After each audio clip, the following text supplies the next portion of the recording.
So we saw him with Gabriel, here, Harry Kane, and we saw him before that with Saliba. And one of the things that you do need to do at that particular moment is to make sure that you don't create that distance with the defender, because if he starts to run, he carries momentum, and the force of the impact that he's going to have on you will be hurtful. This is why at times you see strikers that don't want to put their body in because they create that space. You need to be able to pin the defender first. Come on, you show me then. So you're talking about not just what you would do. You're a coach now. Yeah. You're coaching Erling Haaland. What does he need to do to get better? Because he has to improve. I would have said to him, analysing his game, that he obviously doesn't feel comfortable when he's there. So I would have asked him to be coming from maybe an offside position or maybe sideways where the defender doesn't see you in his space.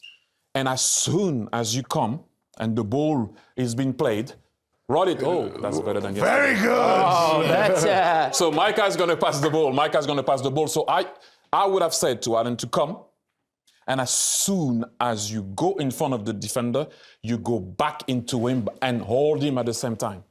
Once you do this, you do not want to lose that space. Because why? If you're close to the goal, then when the ball comes, obviously you go sideways. So because when you go sideways, the space that you create here is virtually impossible for the defender to get the ball, or he will go through your leg. So does he come too flat? Does he come too flat here with his body position? So it's easy for the defender to get the leg through, get it through. When the ball comes, obviously do what you will do in the game. He goes to the ball. He goes to the ball. By the time he goes to the ball, you arrive, and then it's very difficult to stop the ball. Now, when you come sideways, obviously you come, I go in front of Jamie, now I ask for the ball. Now, once you do this, you need to make sure, right, that you can invite your team, okay? So I didn't lose ground. So obviously here is a bit forced because it's very, very close. But you do not want to lose ground. Why? Because you want your team to come or operate something, or you turn. So for example, if Jamie tried to anticipate this, because I feel him with my arm, I can rotate straight away.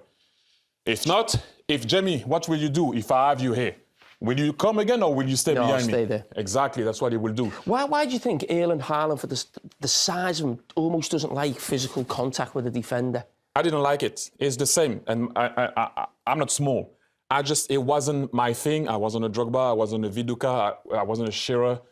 I don't think he's that type of guy that will go and play with like that, but you need the bare minimum, being able to control that ball. And I think with his frame, obviously he's a lefty, so he will go that way. If you put that distance with your body here, and by the way, if you're close to the box, it's a simple touch here to shoot. If you're not close to the box, you invite your team in. Wherever you lay the ball off, obviously, when the ball comes. If you control it with your left, obviously, because he's a lefty, then you can play with your winger on the side over there and go into the box. Can I just ask you, why would he not be doing this then? What is the reason? I say it so many times. Big players do not want to show their weaknesses. All right, and so Mbappe is in the same situation. He doesn't particularly like to play there because he's not good back to goal. And I go back, and I know you asked me what I would say as a coach, but as a coach, I would say that I wasn't good back to goal early doors. I needed to find a way to make sure that those guys could trust me to play the ball. And so when you said you found a way, is that you on the training pitch? Yeah. Is that your manager? Is this something Erling Haaland's got to fix himself, or is it down to Pep Guardiola? It has to come from within. So, for example, I knew I wasn't that great, so all I was thinking is that how can I get respect from my team and even from myself? How are they going to trust me to be able to lead the line? And so I find a way. My way was, like I said to you, to be three-quarter, having the ball coming, that space, or I go inside. And one thing that I used to do also that's very important if you bring the ball back is creating space for you. That's steps 2. Steps 2 is also very difficult. So creating space, I will go in front of you, okay, I will protect. And at particular moment, if I'm close to the goal, or even in midfield, that will go obviously quicker than what I'm going to demonstrate. I used to create space with my shoulder and my head. So because people knew I was quick, so that would have been my move. Okay? I would have gone like this, pretend to run, create space with my shoulder, and turn and push. That's another step. Once you control that, you can go places. But first and foremost, you cannot let a defender run at you and create contact, because people need to understand that You're running towards the ball is coming to you, full speed. How are you going to stop that ball? You need to back up first into the player, stop his momentum, control that ball, and see what's happening. But don't forget, you need to hold him. We all know that's not the foul in football. While you will hold, I will hold, to feel where he's going. Michael, what would you do? We're different, aren't we? So we've played both centre-backs, and I would use my physicality. So if Haaland doesn't like to receive, so you're Haaland, and the ball comes into, I'm getting as tight as possible because I can trust my physical body to go left, right, or whatever. Make him have a bad touch and then play again. Similar to what the clip we've seen with Rudiger. So the way Rudiger defends against Haaland, that's what you would do, basically. Use your power, use your physicality. Yes. And what about you? I'd have to do something different. I couldn't match you physically, Rudiger, or Haaland, more importantly. So I'd always have to play, rather than getting involved with Haaland here, I'd almost be what we saw on the second clip, where you actually see Rudiger's actually off him. The ball comes into him. You're waiting for the bad touch, and then you might read the bad touch, basically. And then also, Thierry was talking about Erling Haaland likes to actually sometimes just go behind you. A lot of strikers do that now, where they play offside and then they come offside.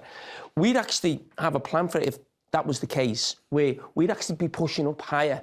So then you've got to run 5 yards to get, and then we'd be dropping off. Because I don't want to really get into physical contact. So I'm 2 or 3 yards off you, or I'm 2 or 3 yards in front of you. Permanently just moving that line up and down.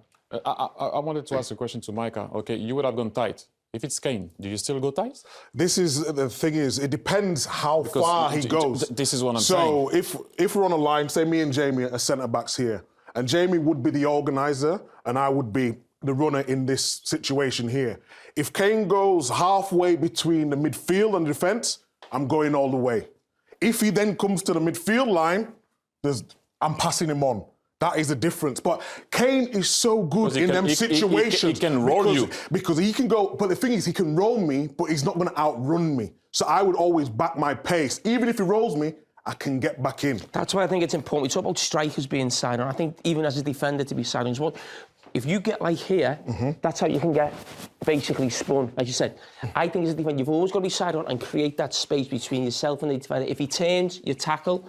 And if he does go deep, you've also got that arm to push yourself off to then get back into the hole that you've left.